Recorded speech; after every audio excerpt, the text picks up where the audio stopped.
It's a very well-known fact that people tend to achieve great feats while forming a cohesive group with one another. They don't say that you can whistle a symphony alone, it takes a whole orchestra to play it for nothing. With that in mind, it's no surprise that throughout the history of mankind, many dynamic duos were formed, mostly due to historical, cultural, and spiritual similarities. For example, how Israel and the US are tied together by killing Middle Eastern children, terrorists. But I digress. We're not here to talk about them today. Instead, we'll be taking a look at the totally heteronormative relationship of Poland and Hungary, which in no way is homosexual at all.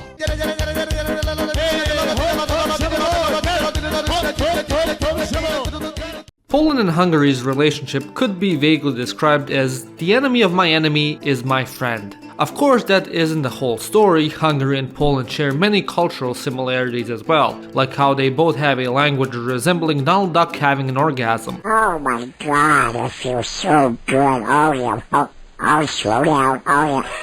But I would say that their bond was mostly built on the fact that they hated the same people. And isn't that so poetic? Throughout history, Poland and Hungary shared many enemies, everything from the Mongols, Turks, Germans, Soviets, and so on. With that in mind, we are gonna look at some historical happenings that forged the bond into what it is today. Mongolian? What the hell Mongolian doing here? The first major event that brought these two together was the Mongol Invasion of Hungary and Poland in 1241. When the Mongols attacked, they decided to attack Hungary and Poland simultaneously, given that their spies knew that they would cooperate in the event of an attack on one of them. While the Mongols were successful in their invasion of both countries, they retreated in 1242 because their great Khan Ogadai sadly passed away. But the situation Hungary was left in after the invasion was more than pathetic.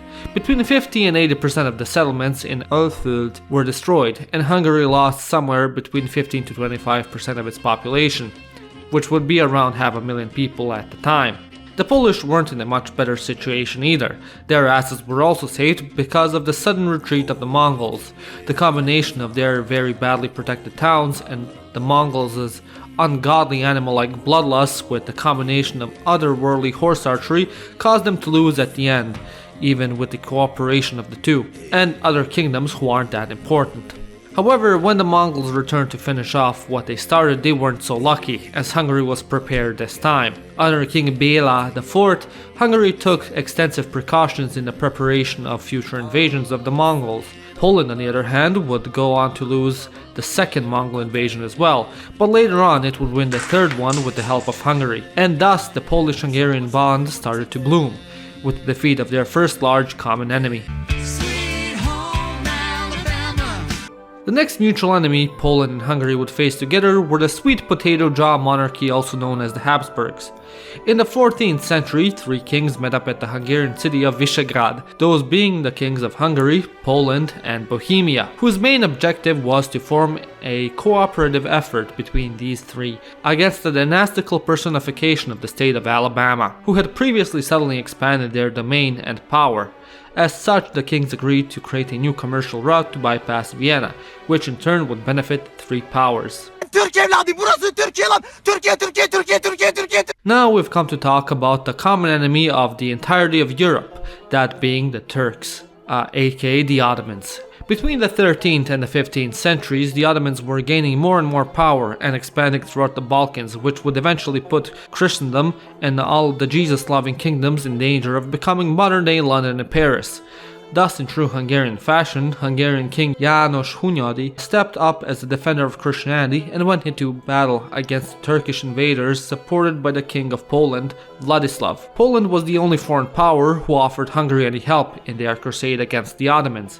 The king even went to such lengths as dying at the Battle of Varna in 1444.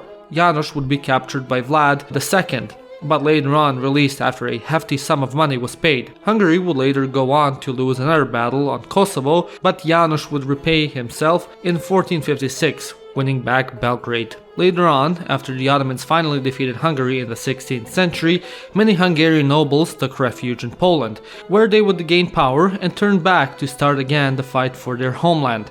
Objectively speaking, the Ottoman invasion period in Europe is so long and would warrant a video of its own to cover justly. With that being said, let's just fast forward past all of the cooperations between Hungary and Poland during this period.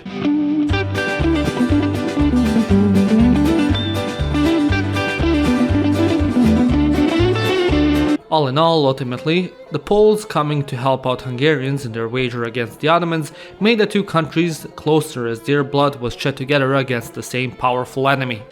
Voornamen? Grzegorz Brzęczyszczykiewicz.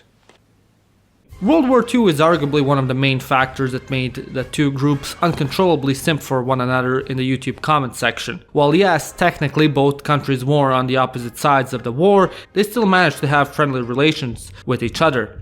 In 1939, everyone's favorite Austrian painter invaded Poland. During his 6-month invasion, the Germans asked for Hungary to allow their forces to pass through the country to invade Poland, which was refused by the Hungarian administration due to Hungarian honor. Later on, with the fall of Poland, many Polish military personnel escaped to Hungary, where they would then be allowed to go to France and French colonies to continue the fight against fascism. In the same time period, the Hungarian government refused to close down a Polish cultural institute in Budapest. Within the institute, Polish culture was freely practiced, which was against German wishes, who were actively suppressing it throughout occupied Poland. Along this, many other Polish schools were opened throughout Hungary, which were used by Polish refugees. By the end of the war in 1944, Hungarian soldiers refused to help the Germans suppress the Warsaw Uprising. Many even gave the Poles weapons, ammunition, and medical supplies. Captured Polish insurgents were treated by Hungarians who would let them go back to fight in Poland. U selu se priča da prodaješ grozu I da imaš alergiju na glukozu I ambrozu.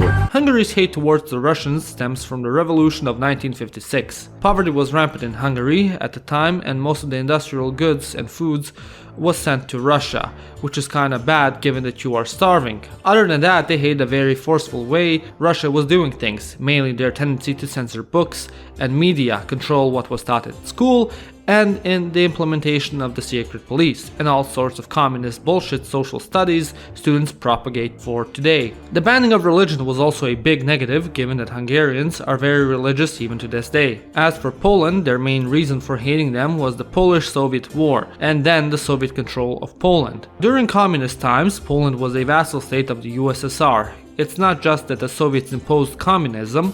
After the war ended, they started hunting down and rounding up members of the AK, the Polish resistance, and putting them into prison or executing them. Now, imagine having your country be at war for 6 years, and seeing your greatest foe defeated, and then having the people calling themselves your saviors killing members of your home army. Yeah, that's basically how the Poles felt about the Russians. They held a massive rigged referendum where the official results embraced communism, winning in a 4-1 margin, when the actual results showed a rejection of the policies in a 3-2 margin. 20 years later, during a period of openness, the Soviets, unable to secure hard currency loans from the West, had the Polish government take loans out to buy heavy Western machinery and resell it to the USSR for something called transfer rubles, a pseudo-currency used in the Eastern Bloc. They were effectively worthless and screwed over Poland big time. Essentially, both Poland and Hungary had to suffer under the boot of communism, which brought the two even closer than before, as they would relate to what the other was going through. The alliance between the two nations continued on into the 21st century as well. In 2007, Hungary's parliament declared March 23rd a day of Hungarian-Polish friendship, and 4 days later the Polish parliament did the same. Later, throughout the migrant crisis of 2015 and 2016, many Polish border guards helped out their Hungarian colleagues with protecting their border. In recent years, both countries formed an alliance in the EU Parliament, where they would always vote in favor of the other country, which would allow them to continuously fuck with the liberals of the West and not take any refugees. In the endless streaming pile of doo-doo that was the brutal human history, Poland and Hungary formed a bond that would last for generations to come, and make their upcoming troubles more tolerable. What began as an obligatory neighbors help neighbors gesture was soon shaped into the unbreakable bond that would resemble modern-day mutual white girl hatred towards the same guy that ghosted them. May their friendship last for an eternity, and may they circle jerk each other online for centuries to come. Thanks once more for watching, and special thanks to these wonderful channel members: Julian Apostases, Mickey D, Pavan, Anthony YouTube, Roland C, Nekwa, Emanuel Dancila, and Andrei Sorin-Parskiv. If you want to support the channel and get a shoutout, become a channel member today. You've watched Living Ironically in Europe, and I'll see you next time. Hey.